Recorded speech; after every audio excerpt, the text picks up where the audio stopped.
Habaib datang ke Indonesia bukan untuk melas. Kami nggak diajarkan minta-minta, saudara. Jangan khawatir. Habaib datang ke Indonesia bukan untuk meraup daripada harta, enggak. Kami tidak mencari jabatan, enggak. Kenapa? Itu bukan didikan dari keluarga kami. Didikan keluarga kami, lihat bagaimana Al-Habib Salim bin Ahmad bin Jindan, saya punya kakek, keluar masuk penjara. Kenapa bisa keluar masuk penjara? Membakar semangat perjuangan masyarakat Indonesia untuk merebut kemerdekaan, saudara. Al-Habib Ali bin Abdurrahman Al-Habsyi Kuitang, beliau yang memfatwakan ketika tanggal 17 Agustus Soekarno membacakan teks proklamasi mendeklarasi daripada kemerdekaan Indonesia. Beliau di hari Jumat itu, ba'da Jumat beliau fatwakan, sekarang saya fatwakan setiap tanggal 17 Agustus wajib pasang bendera merah putih di rumah-rumah kalian. Siapa yang nyuruh? Itu fatwa Habib Ali bin Abdurrahman Al-Habsyi Kuitang. Bendera merah putih, siapa yang memberikan instruksi kepada Bung Karno untuk membuat bendera merah putih sebagai bendera Indonesia? Itu adalah fatwa Al-Habib Idrus bin Salim Al-Jufri Palu Al-Khairat. Lambang negara Garuda, siapa yang buat? Al-Habib Asy-Syarif Hamid Al-Gadri dari Pontianak, keluarga baginda Nabi Muhammad. Lagu 17 Agustus, Pramuka, lagu syukur, siapa yang buat? Al-Habib Husain Al-Mutahhar dari Semarang, dzurriyyat baginda Nabi Muhammad. Jadi Anda jangan berpikir, ini habaib di Indonesia jasanya apa? Banyak, itu yang baru kecatat.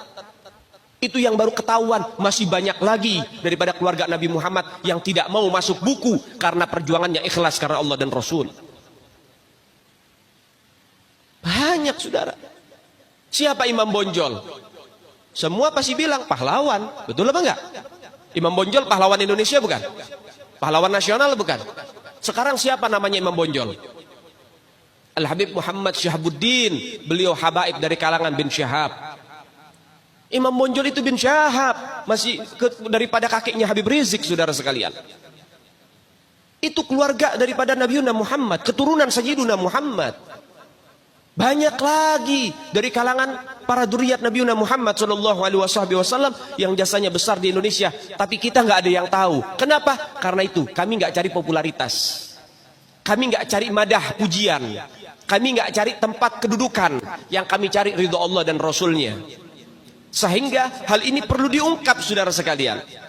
Bagaimana keluarga Nabi Muhammad jasanya besar, dan umat ini harus dihubungkan kembali dan dieratkan kembali kepada keluarga baginda Nabi Muhammad. Ini akhir zaman, kita semua ngelihat kok bagaimana gencar-gencarnya di media sosial apa upaya untuk supaya memisahkan umat Islam dengan keluarga baginda Nabi Muhammad. Upaya keras supaya habaib dibenci ada di Indonesia.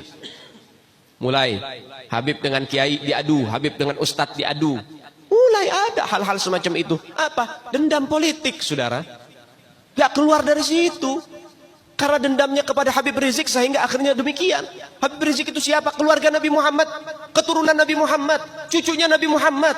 Beliau bukan penjahat kok, bukan koruptor. Beliau nggak pernah bawa lari uang rakyat. Beliau nggak pernah ngerugiin negara. Beliau tidak pernah mencemarkan nama baik negara. Beliau itu bukan penjahat, saudara. Bukan penjahat. Apa masalahnya dia? Sehingga dicecar sedemikian rupa. Cuman masalah prokes doang, 4 tahun, saudara. Berapa banyak di luar sana pejabat, aparat, bahkan rakyat yang melanggar prokes gak ada yang ditahan. Kenapa cuman Habib Rizik yang ditahan? Ini upaya untuk supaya umat Islam benci terhadap keluarga baginda Nabi Muhammad. Hati-hati, saudara sekalian. Nabi bilang, man mata ala bugdi ahlul bait mata yahudian atau nasranian. Siapa orang yang mati membawa benci kepada keluarga baginda Nabi Muhammad, dipastikan mati dalam keadaan Yahudi ataupun Nasrani, atau dalam bahasa daripada sederhananya mati dalam keadaan murtad. Sahabat tanya, wa in sama wa shalla ya Rasulullah, walaupun orang itu puasa, walaupun orang itu sholat, apa tetap hitung mati murtad? Apa kata Nabi? Wa in shamma wa shalla, walaupun orang itu puasa, walaupun orang itu sholat, kalau dia mati bawa benci kepada keluarga Nabi Muhammad, dipastikan mati dalam keadaan murtad. Ini Nabi yang punya mau, bukan kita habaib. Dan seharusnya yang membahas masalah fadailul ahlul bait, keutamaan para habaib, bukan dari mulut saya, bukan dari mulut Habib Khalid wala Habib yang lain, bukan, tapi daripada mulut para guru-guru kita. Mereka yang lebih punya kewajiban untuk membahas masalah ini ke umat, saudara. Kenapa? Supaya tidak ada fitnah. Kalau saya yang bicara begini, akan ada pertanyaan, itu maunya Habib, itu maunya dia, itu mah dalil buat-buatan dia. Terserah Anda. Kita tinggal menyampaikan ini dalil, menyampaikan ini syariat.